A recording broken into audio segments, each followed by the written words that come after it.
Peter here, aka Peter Forgotten, bringing another episode of the Movie Review Show with the good movies are always reviewed. Okay, back into our movie review today. And we're continuing the second month of Scream Fest. Okay, now on today's episode, as you can tell by the ears, we are just focusing on a specific breed of animals for this episode and the next couple of episodes for Scream Fest. And those are werewolves. Heck yeah, these magnificent beasts are found in many shape, forms, and films. And as you can tell, I'm a huge wolf fan. And these magnificent beasts are seen everywhere, in zoos, well, just little forms, and they're still awesome no matter what. And sadly, some are hunted, while some run free. And for those who are shot and dead, those people who shot you should also be shot and dead, because animals do not deserve to be treated like that. Literally. I don't care if I hate snakes. I'm not going to hurt a snake, because they deserve to run free. Yeah. But as you can tell, I'm a huge wolf fan. And it's obviously a unique concept to base a movie around, or a monster film. And someone took that wish in 1925 when we were given The Wolfman. A film that has gone on to garner somewhat of, or a huge cult following, and is even garnered to be one of the greatest horror movies ever made.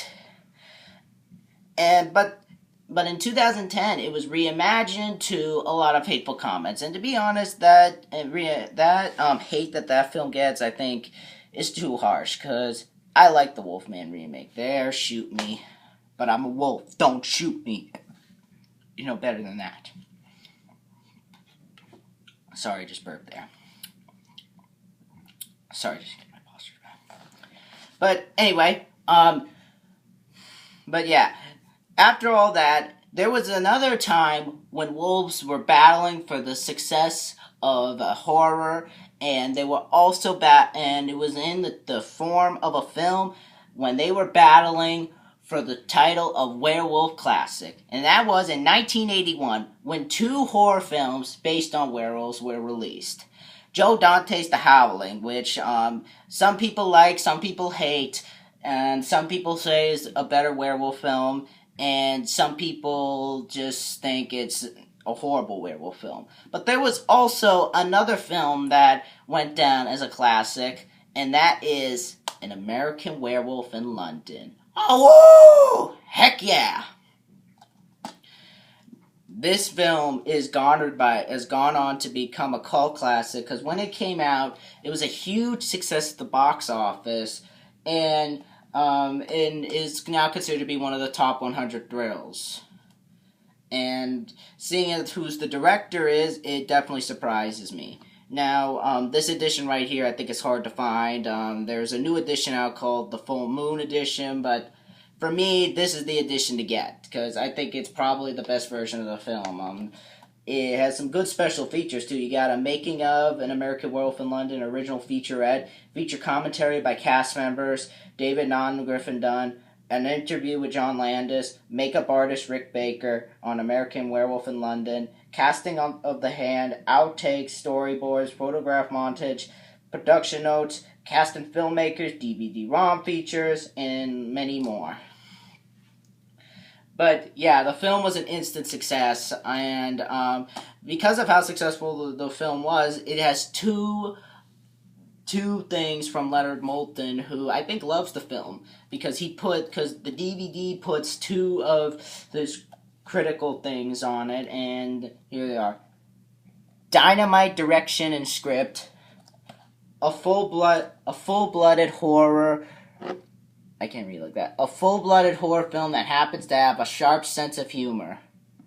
There's one.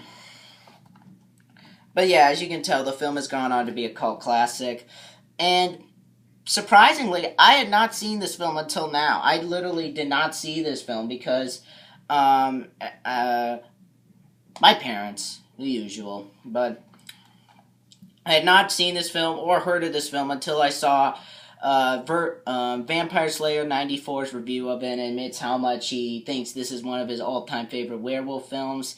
And I was skeptical about seeing it, seeing as how I had never heard of it, and only a couple people that I know have seen it, and some people that I have talked to have not seen it. So, in a way, I was kind of like, I should not see this. But after hearing more and more and more about it, and after seeing OCP Communications' review of it, who said that this is his all-time favorite werewolf film, I decided I'd go check it out too.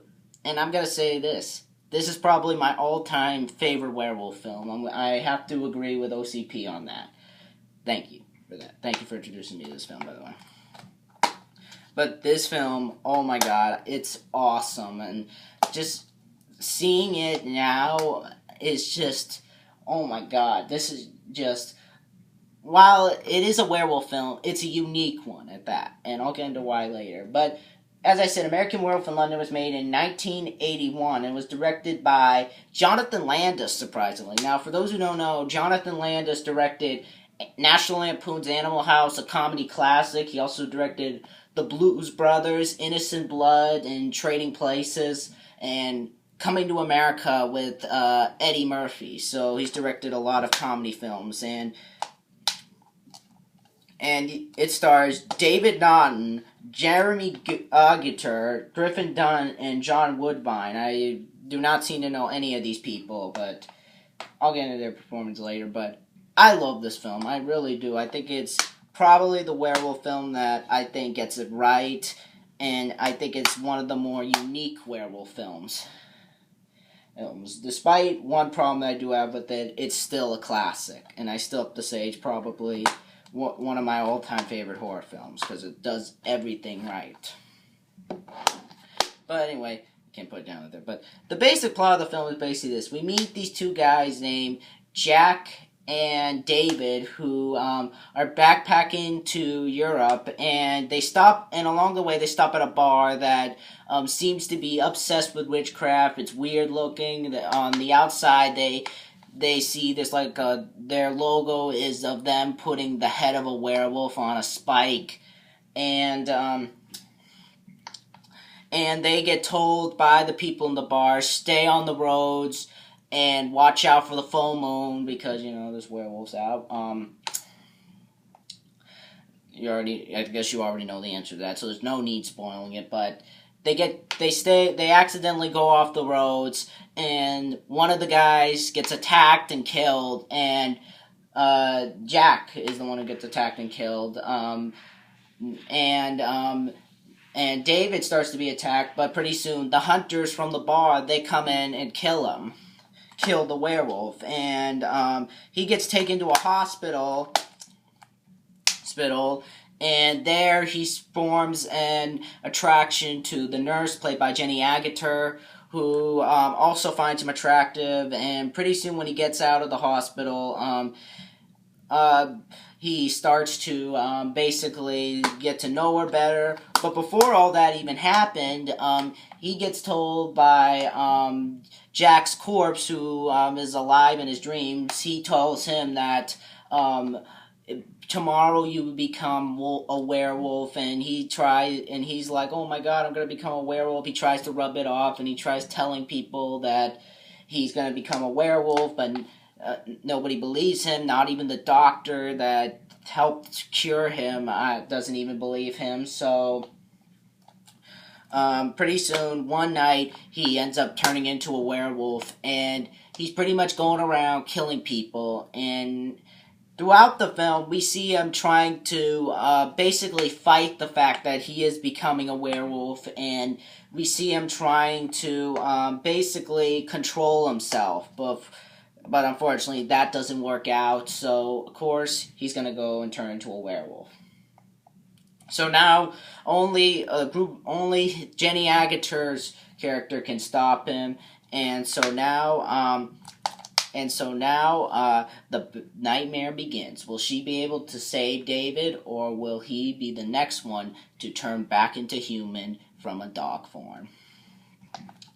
Now, American Werewolf in London is a classic, and I just think it really works. I think it it has the sharp, as it says, there's a sense of humor in it, but it's written in so well that it's even hard to notice it. It's written in where it kind of rubs off on you, and when the wolf comes in, you completely forgotten about. So I like that fact about the film, the fact that that they don't focus on the whole thing too long, but when they do focus it, it rubs off on you when immediately the werewolf comes in, and you're just more amazed by the werewolf that you forget all of it, you forget the problems of it.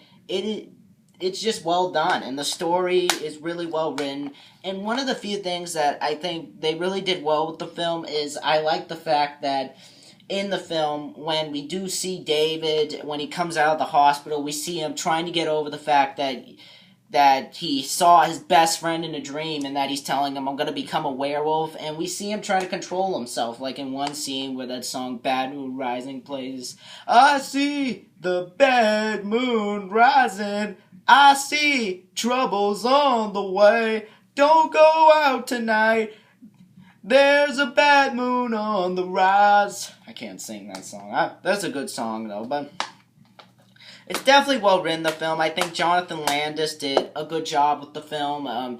It's definitely has a unique story to it. It's not just the typical werewolf film that we've seen a bajillion times. I think it's different. I really do think it's different, and I think it's smart, too, and I took it more seriously than some of the other werewolf films out there, even though the comedy in it is shown 24/7. It still kind of rubs off, and you don't get that whole feeling like you're cornered to the back with comedy while the scares are just in there for like a cheap jump scare or something. There's still scares. There is still a lot of scares in this film, and it's definitely handled really well.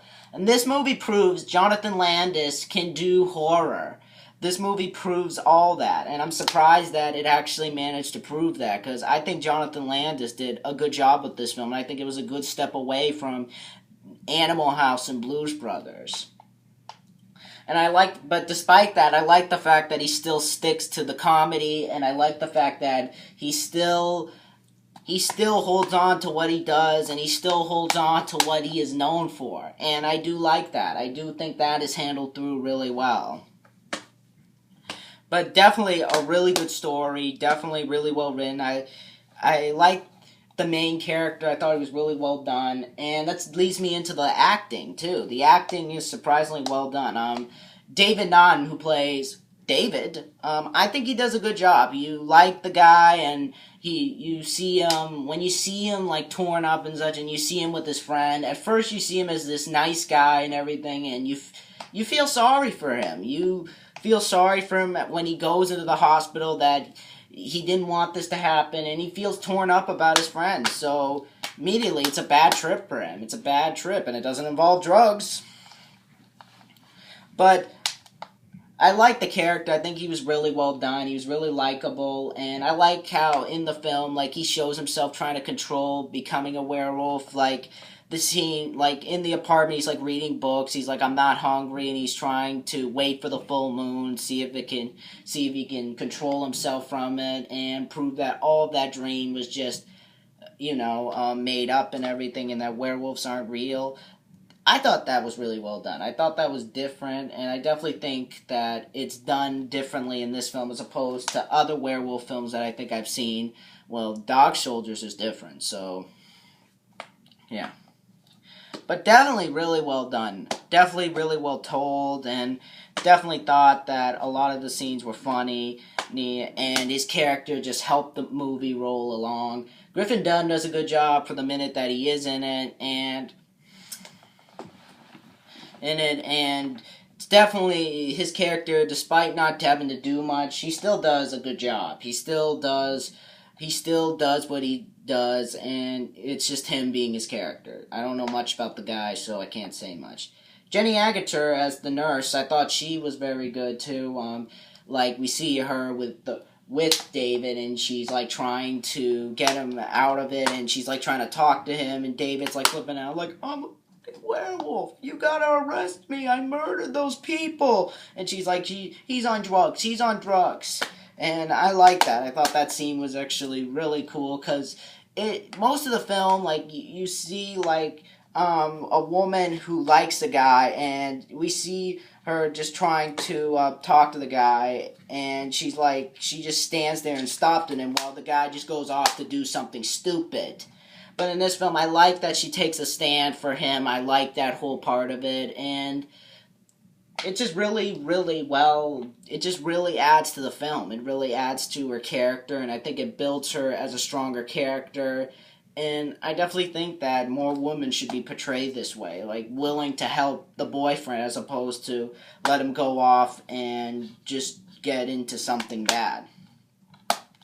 But definitely really good acting, definitely really well done. Cinematography too. I like some of the shots of Paris, like the opening scene where they're like flashing through Paris as that song Blue Moon is playing. That scene was awesome. And it sets up the vibe for the film, definitely really gets you into the film, and it definitely adds an atmosphere to it. The film definitely does have an atmosphere with some of the shots of London, and they're just really well done in the film. They're really well done. I like the fact that the film embraces the fact that they're in London, and it just is really, really well done. It like you feel like you're in the city, and it's just wow. I like the scenes where they're in London and like the wolf comes out of the theater and you're seeing like the area and everything, and you see him running through it and you hear the cops and everything. You get the sense that you feel like you're in London just by sitting in the seat watching. So yeah, definitely really, really well done. Definitely really well shot and everything. So definitely really, really well done acting and cinematography, and John Landis's whole view of London I think really does work, and I think it really sinks into you and you really feel like you're around in that area. So definitely really well done. So yeah, but the one thing we do gotta say is we gotta talk about the makeup effects. Everybody has talked about these makeup effects.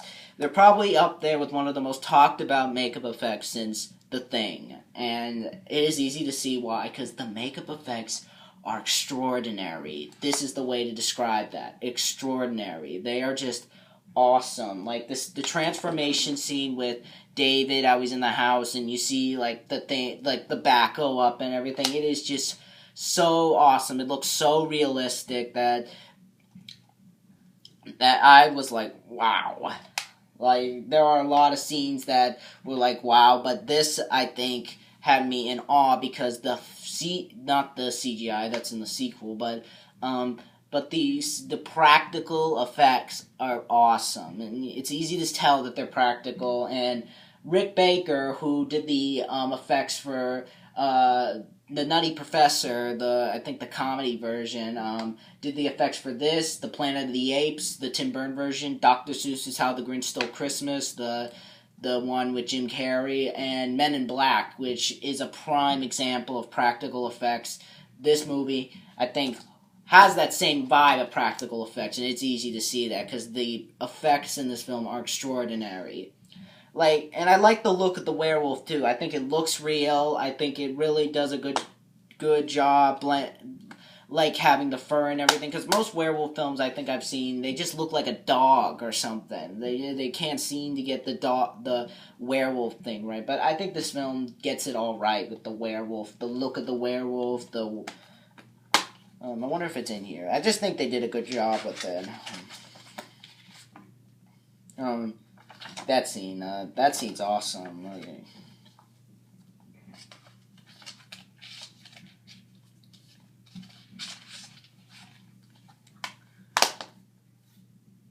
But it's definitely really well done. Definitely really well done special effects, or extraordinary, as I like to say. And it's definitely bloody in some parts. It's definitely uses its R rating well. And it's definitely just a great werewolf movie. And it's definitely a classic, that being said. So, yeah, it's American Werewolf in London is a movie you ought to see if you like any type of monster film or you want to see a different werewolf film. This is the one to go for. Now, the film does have one problem. It does start off slow, and it does start off with a bang, but in the middle of the movie, it goes too slow. That is my main problem with the film, is that the film is really slow in the middle, but then it picks up towards the end. But overall, American Werewolf in London is a horror classic with a little bit of comedy, and I still think that the film is definitely a must-buy. If you want to see a fantastic werewolf film, this is the one to go for. So I definitely recommend you go pick up An American Werewolf in London.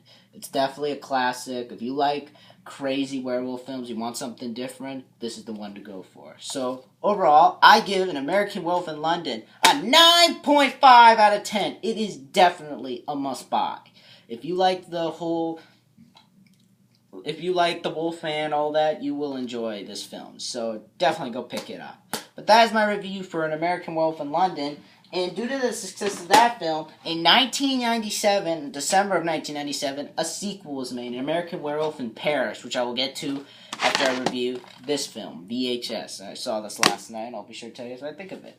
Anyway, I'll see you guys later. Tell me what you guys think, An American Werewolf in London, in the comments below. Be sure to rate, comment, and subscribe, and I'll see you guys next time. Bye.